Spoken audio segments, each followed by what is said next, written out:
Hi, it's Chris the Doc here from Mustang Restorations in Dundee, Illinois.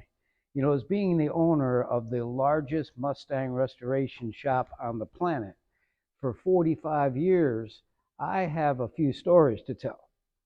And I've always been free with my information. If you call here, I'll try and coach you over the phone and do what I can for you to help you through whatever mess you might have gotten yourself into in your garage at home.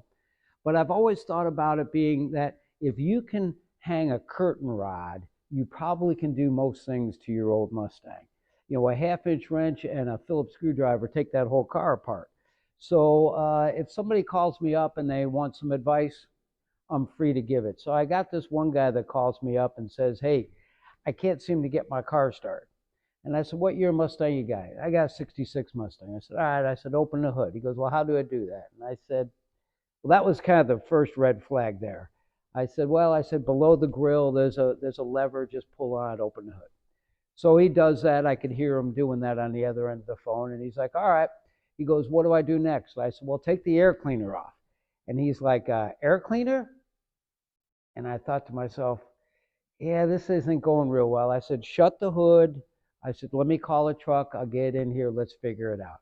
I said, so you got to know your own limitations on what you can and can't do. And some guys can and some guys can't.